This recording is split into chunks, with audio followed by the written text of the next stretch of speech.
네, 코로나 이후에 뭐 곳곳에 불황이 이렇게 닥쳤다, 뭐 불황이 왔다 이런 얘기들을 많이 합니다. 그런데 유일하게 호황이 온 곳이 있다고 해요. 그게 어디냐면 바로 가구 업계입니다. 이 사람들이 코로나로 인해서 집에 있는 시간이 좀 많아지면서 그동안 바쁘다는 핑계로 이렇게 방치해놨던 집에 대한 관심이 이제 높아지게 된 것이죠. 그래서 예전엔 그냥 잠만 자다 나오던 곳이었는데, 네, 아침 일찍 나갔다가 밤늦게 들어와서 잠만 자는 곳, 네, 이런 곳이었는데 이제는 여기서 시간을 보내야 하는 거예요. 그래서 지저분하게 쌓인 짐들도 보이고 또 내 집인데 뭔가 쉴 만한 공간이 없어요. 그래서 사람들이 가구를 많이 사게 됐다라고 합니다. 그리고 이러한 흐름에 맞춰서 최근에 시작된 한 프로그램이 있어요. 네, 사진 딱 띄워주셨어요. 고마워요. 네, 바로 이 프로그램이에요. 이 TV 프로그램 이름이 뭐냐면 신박한 정리라는 프로그램입니다. 이 프로그램은요, 정리의 전문가들이 의뢰인의 집에 방문을 해서요, 그 상태를 확인하고 그 집을 진단한 후에 완전히 새로운 집으로, 정말 이 집이 내 집이 맞나 싶을 정도로 새로운 공간으로 이렇게 바꿔주는 프로그램입니다. 그럼 전문가들이 어떤 방법으로 새로운 공간을 만들어낼까? 이제 이게 좀 궁금해지죠. 제가 보니까 거기에서 전문가들이 주로 사용하는 방법이 있는데 그게 뭐냐면 바로 비우기입니다. 비우기. 공간을 바꾸는 과정에서 막 비싼 돈을 들여가지고요, 막 리모델링 공사를 하고 막 이러지 않아요. 모든 가구를 막 새로 교체해가지고 뭐 채워넣고 이런 방법을 택하지도 않습니다. 이 프로그램에서 전문가가 택한 가장 우선되고 중요한 방법은요, 다시 한번 말하지만 비우기입니다. 비우기. 그동안 필요성보다도 내 욕구 때문에 가지고 있었던 수많은 물건들을 이제 비워내게 하는 겁니다. 그럼 처음에 저항이 강렬해요. 막 못 버려요. 막 싫다고 하고요. 막 실갱이가 있어요. 그런데 이때 전문가가 나서서 이 비움의 과정을 격려하고 독려하면서 이제 비워낼 수 있도록 합니다. 어찌됐든 이렇게 비울 것을 다 비우고 나면요, 그 다음에 전문가가 기존에 가지고 있던 가구나 물건들을 재배치하고 이제 채워 넣게 되는 겁니다. 근데 정말 이것만으로도 집이 바뀔까? 이것만으로도 정말 바뀔까? 달라질까? 네, 의아하죠. 근데 이 프로의 결과를 보면 그 변화가 정말 놀라워요. 집을 바꿔주는 전문가는요, 비우고 채우기라는 이 단순한 원리 하나를 가지고 그 사람이 살고 있던 집에 원래 가지고 있던 아름다움을 막 발견해내요. 그리고 각 공간이 가지고 있던 원래의 목적이 회복되게 해요. 뿐만 아니에요. 구석에 방치돼 있어가지고 정작 본인은 있는지 없는지도 몰랐던 물건들이 제자리로 가고 그게 너무나 가치 있게, 의미 있게 그 자리로 돌려보내줍니다. 네, 어떠세요? 너무 좋은 프로그램이죠. 네. 저는 이 프로그램을 보면서 두 가지 생각을 하게 됐어요. 먼저는 코로나로 인해서 우리가 혼자 있는 시간이 많은데 이 혼자 있는 시간이 많아진 우리가 내가 살고 있는 집만 생각할 게 아니라, 그 집에 대한 관심만 가질 게 아니라 이 마음이라는 집도 돌아보아야 하는 때가 아닌가라는 생각이었어요. 여러분, 이때야말로 마음이라는 집을 새롭게 할 수 있는 때다. 전 그 확신이 들었어요.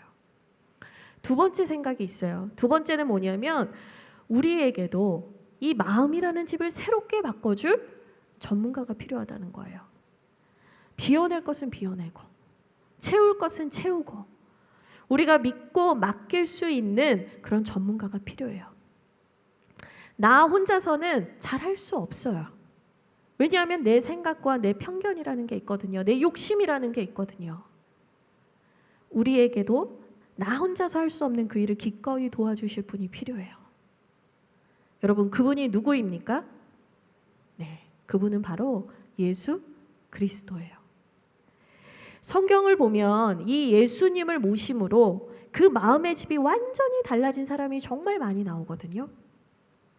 근데 저는 오늘 그 중에서도 이 바울이라는 분의 이야기를 여러분과 좀 나눠보려고 해요. 바울은 뭐 여러분도 잘 아실 거예요.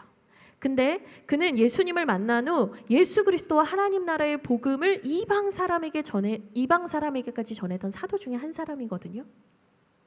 네, 근데 죄송한데 여기 선풍기를 좀 꺼주실 수 있을까요? 네. 네. 예, 바울은요 이방 사람에게까지 복음을 전했던 사도 중에 한 사람이에요.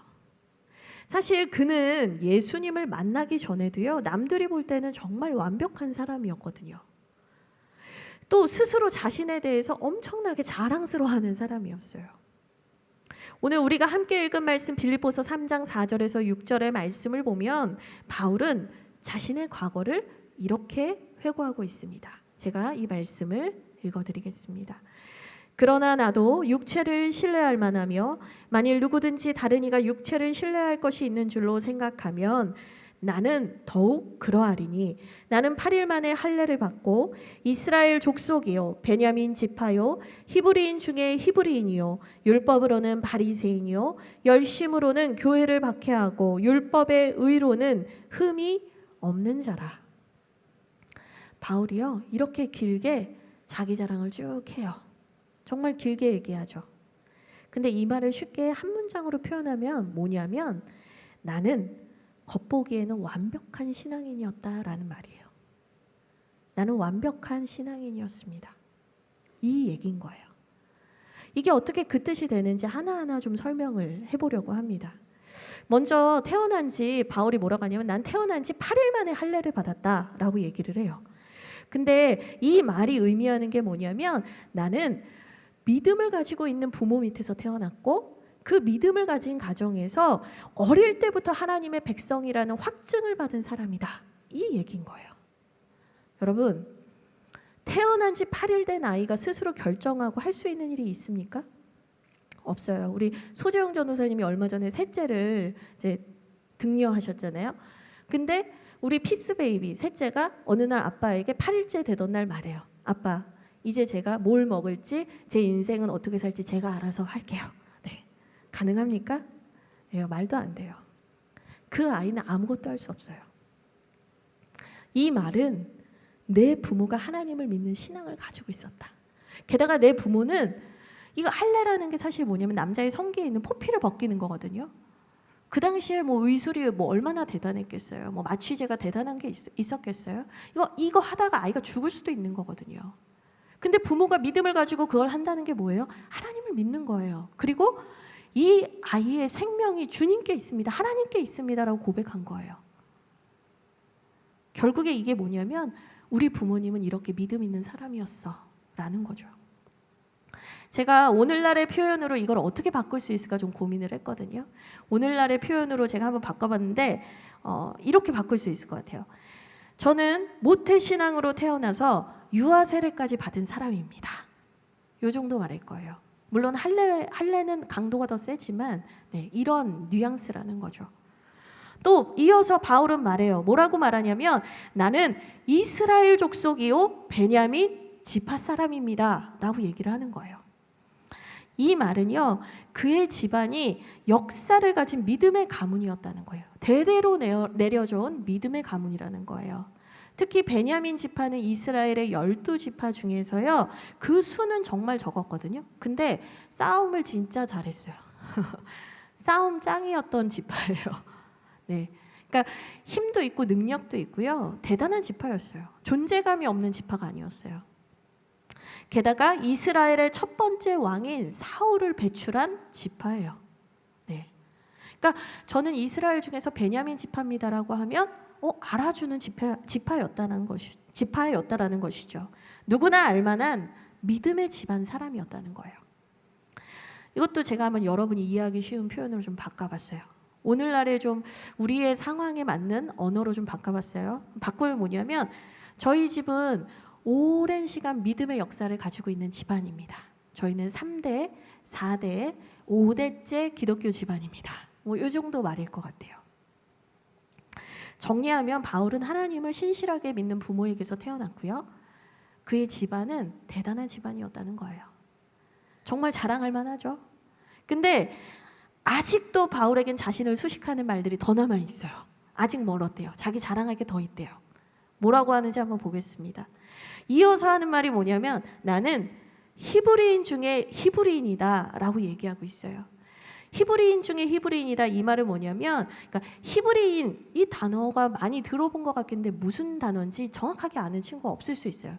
히브리인이 뭐냐면 아브라함이 하나님의 부르심을 받아서 약속의 땅인 가나안 땅으로 왔잖아요. 그때 가나안 땅에 살던 사람들이 저 사람은 유브라데라는 저 강 넘어서 온 사람이야 라고 부르면서 생긴 이름이에요. 원래는 히브리가 아니고 음역을 하면 이브리예요. 이브리. 강 건너 온 사람이란 뜻이에요. 근데 갑자기 바울이 히브리란 단어를 말해요. 이건 뭐냐면 나는 야곱의 후예인 베냐민 지파일 뿐만 아니라 이스라엘의 시작과 같은, 야곱보다 더 높은, 야곱의 할아버지, 아브라함의 자손이라고 자랑하고 있는 거예요. 여러분, 이 말을 또 쉽게 한번 바꿔볼게요. 여러분의 상황에 맞게 우리가 이해할 수 있는 언어로 한번 바꿔볼게요. 이 말은요, 나는 우리나라의 기독교를 처음 들여온 분의 후손이다, 뭐 이 정도 말일 거예요. 와닿으세요? 네. 게다가 그는 출신만 화려한 게 아니었어요. 하나님의 말씀인 율법 교육을 체계적으로 너무나 잘 받은 바리새인이었어요. 바리새인은 구별된 자라는 뜻을 가지고 있어요. 근데 이스라엘의 역사학자인 요세푸스라는 사람의 글을 보면 이 1세기 이스라엘 상황에서 영향력을 미치는 4개의 종파가 있는데 그 중에 하나가 바리새파예요. 이 사람들은 하나님의 말씀을 철저하게 지키는 사람들이었어요. 그리고 사도행전 22장 3절을 보면 바울은요, 그 바리새인 중에서도 가말리엘이라는 훌륭한 랍비의 제자였어요. 가말리엘은요, 사도행전에 보면 뭐라고 나오냐면 모든 백성에게 존경을 받는 율법 교사였다라고 기록이 돼 있어요. 그러니까 한마디로 뭐예요? 온 백성이 우러러보고 칭송하는 최고의 선생님에게 하나님의 말씀을 배운 엘리트 중에 엘리트라는 거예요. 지칠만 하죠. 근데 게다가 여기다 열심까지 있어요. 열심. 이 사람이요, 여기서 멈추지 않고 열심이 있어요. 지적으로도 충만한 것이 아니라 자신이 아는 것을 실천할 수 있는 의지와 힘이 있는 사람이었다는 거예요. 다시 말해 그는 출신 배경, 집안 배경, 학력, 또 열심 다 갖춘 퍼펙트한 신앙인이었다는 거예요. 사람들이 볼 때 모든 것을 가진 사람처럼 보였어요. 마치 집으로 한번 비유해 본다면 그 집 안에요, 집안 배경과 출신이라는 삐까뻔쩍한 가구들이 꽉꽉꽉꽉 들어차 있고요. 거기다가 값비싼 학력, 지성, 열심이라는 비싼 물건들이 꽉꽉 가득가득 채워져 있었던 사람인 거예요. 사람들이 볼 때 부러워할 만한 의리의리한 것들로 채워진 사람이었다는 거예요. 여러분, 그런데 하나님 보시기에 바울에게는 아주 치명적인 문제가 하나 있었어요. 그게 뭐냐면 그 안에 예수 그리스도가 없다는 거였어요. 그는 예수님을 알지 못했고요, 심지어 미워했어요. 그는 예수를 믿는 사람들을 죽이고 핍박했어요. 보기에는 완벽한 신앙인이에요. 근데 그러면 뭐예요? 예수 그리스도가 없는 그가 최선을 다해서 열심을 다해서 하는 일이라고는 뭐였냐면 사람을 잡아가두고 정죄하고 죽이는 게 전부였어요.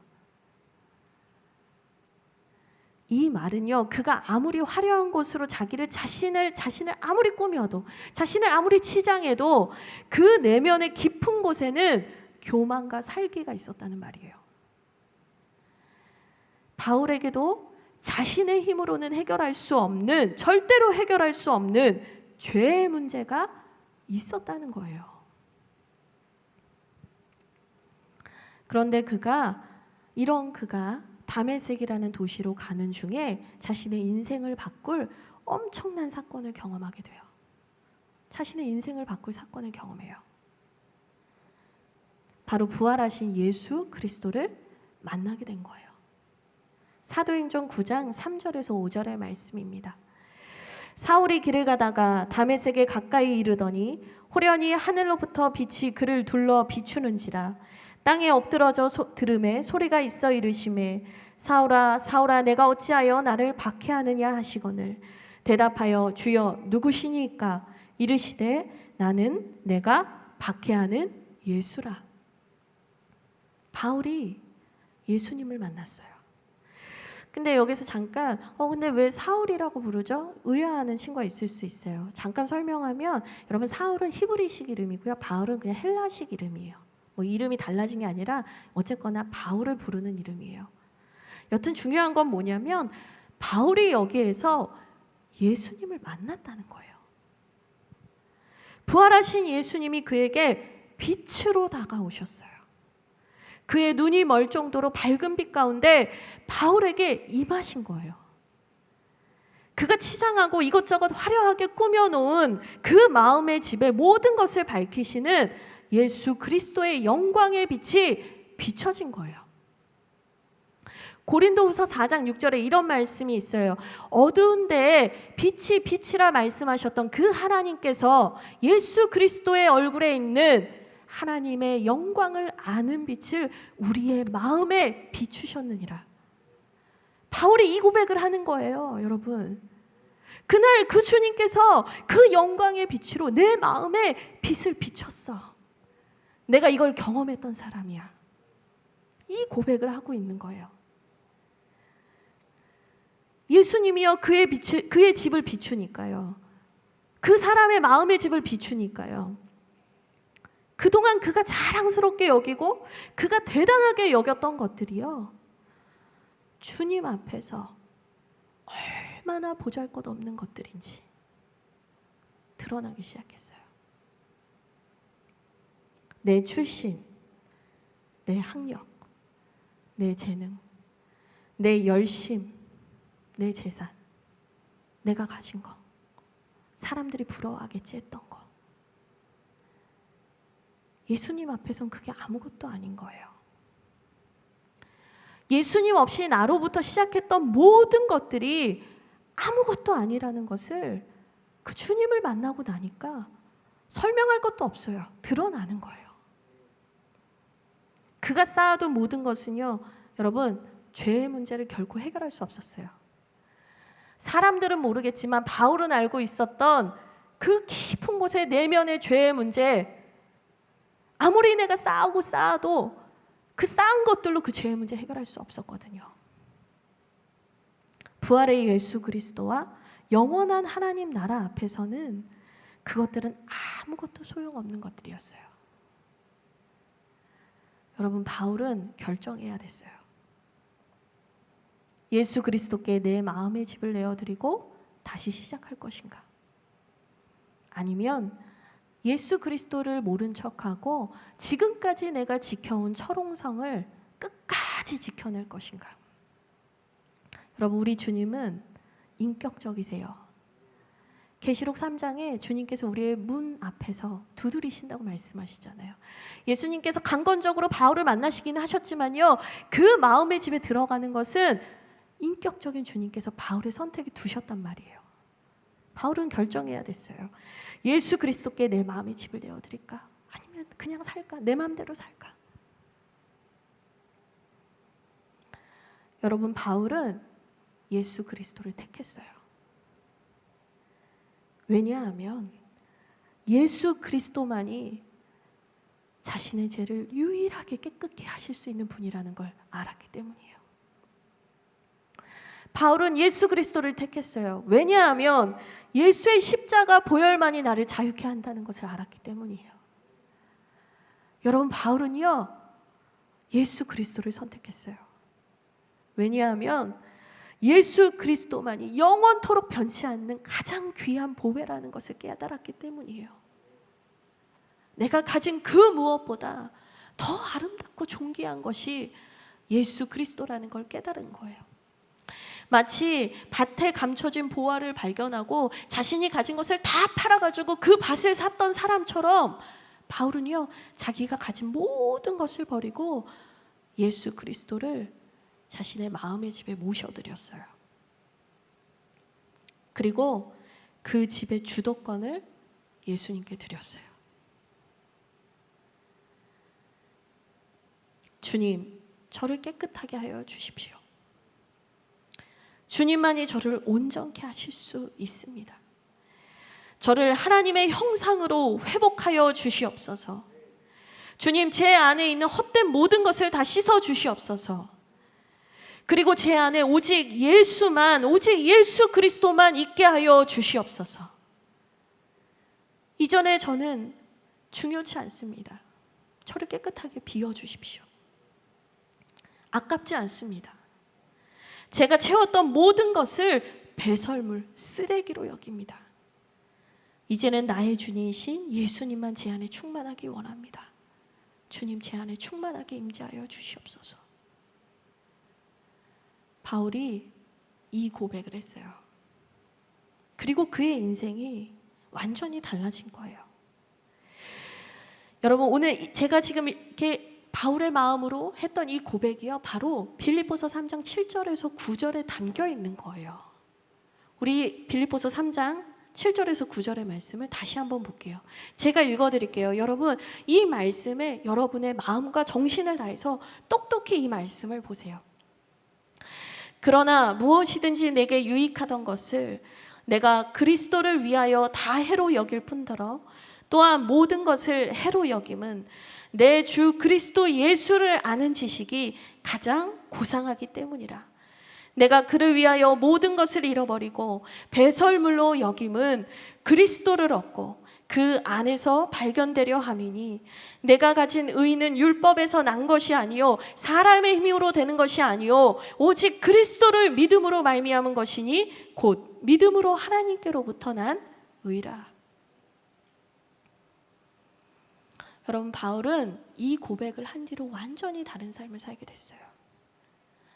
예수님을 미워하던 사람이, 교회를 핍박하던 사람이요, 예수님을 사랑하고 교회를 세우는 사람이 됐어요.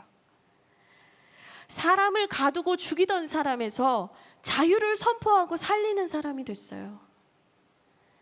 완벽한 종교인으로 보였지만 죄인 중에 괴수였던 그가 연약하지만 이제는 예수를 믿음으로 말미암아 의롭다 칭함을 받은 그리스도인이 된 거예요. 예수님께서 바울을 지으신 원래의 모습, 그 원래의 목적을 모두 회복하셨어요. 그분은 하실 수 있어요. 왜냐하면 그분이 바울을 지으셨으니까요. 만드신 이가 그를 회복하신 거예요. 그가 배설물로 여기고, 바울이 배설물로 여기고 포기했던 그 모든 것들 있죠. 그가 배웠던 거, 그가 공부했던 거, 그가 깨달았던 거. 바울은 예수님을 만나기 위해서 그걸 다 버렸지만요, 예수님은요, 그가 예수님을 주인으로 모셔드린 이후에 그 모든 것이 합력하여 선을 이루게 하셨어요. 어떻게 해요? 바울은요, 성경을 정말 잘 알았어요. 율법을 잘 알았어요. 유대인들이 뭘 중요시하는지 너무나 잘 알았어요. 하나님께서 주신 그 지식, 그것을 통해서 복음을 전하기 시작한 거예요. 여전히 사람의 행위로 구원받는다는 착각에 빠진 사람들, 유대인들, 이방 사람들을 향해서요, 예수 그리스도만이 당신을 바꿀 수 있다고, 당신을 구원할 수 있다고 바울은 말했어요. 사람을 죽이던 열심이요, 교회를 세우는 열심으로 바뀌었어요. 예수님을 만난 후에야 비로소 바울이 가졌던 모든 것이 선하게 사용되기 시작된 것이에요. 여러분, 우리는요, 내가 가진 게 없어, 바울처럼 반대로 열등감을 가지고, 난 가진 게 없어요, 목사님. 전 잘하는 것도 없어요. 전 대단한 것도 없어요. 여러분, 왜 없어요? 하나님 절대 실수하지 않는데, 하나님의 창조에는 실수가 없는데, 여러분이 예수님께 주도권을 내어드리지 않았기 때문에 여러분 안에 좋은 것들이 드러나지 못하는 거예요. 정작 필요 없는 것들이 집안에 꽉꽉 차 있고, 드러나야 하는 것들은 숨겨져 있는 거예요.